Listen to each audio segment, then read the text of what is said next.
आज 24 मे सकाळी 9:30 वाजलेत. पाहूयात येत्या 24 तासात राज्यात कुठे पाऊस होण्याची शक्यता आहे. सर्वप्रथम जर आपण सिस्टीम पाहिल्या तर विशेष सिस्टीम नाहीये. पश्चिमेकडचे वारे येत आहेत. दक्षिण मध्य महाराष्ट्राच्या आसपासच्या भागांमध्ये थोडेसे एकत्र येताना दिसत आहेत. आणि जर पाहिलं तर ढग जे होते या ठिकाणी गोवा, कर्नाटकचे किनारपट्टीचे भाग आणि आपल्या दक्षिण कोकणातील किनारपट्टीच्या भागांमध्ये दाट असे ढग पाहायला मिळत आहेत. अपेक्षा होतीच की कोकणात रात्री उशिरा किंवा पहाटे पाऊस होण्याची शक्यता आहे. पण जास्त प्रमाणात एवढ्या जास्त प्रमाणात होईल अशी शक्यता नव्हती. पण आता इकडे तुम्ही पाहू शकता की रत्नागिरीचा दक्षिणेकडील किनारपट्टीचा भाग आहे राजापूरच्या आसपास आणि सिंधुदुर्गच्या बऱ्याच भागांमध्ये जोरदार पावसाचे ढग सकाळ-सकाळी पाहायला मिळाले. आता हे ढग थोडेसे दूर जात आहेत.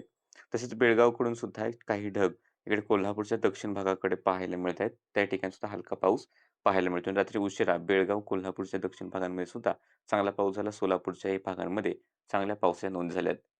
मध्य महाराष्ट्राच्या पश्चिम भागात पश्चिमेकडून पूर्वेकडे जाणारे मान्सूनसारखे ढग हलकेसे पाहायला मिळत आहेत.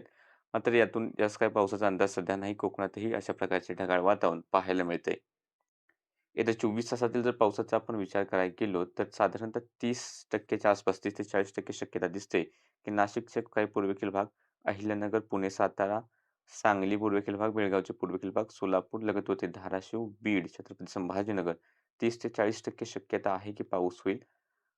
त्यानंतर सिंधुदुर्ग, गोवा, बेळगाव, कोल्हापूरचे राहिलेले भाग, रत्नागिरी, रायगड, ठाणे, पालघर, धुळे, नाशिक, जळगाव, बुलढाण्याचे दक्षिण भाग पासून ते इकडे हिंगोली, नांदेड, परभणी, लातूर, धाराशिव, बीड, जालना या भागांमध्ये शक्यता साधारणतः 10 ते 20% शक्यता आहे, की पाऊस होईल. म्हणजेच या ठिकाणी स्थानिक ढगनिर्मिती जर झाली, तरच पावसाची शक्यता राहील.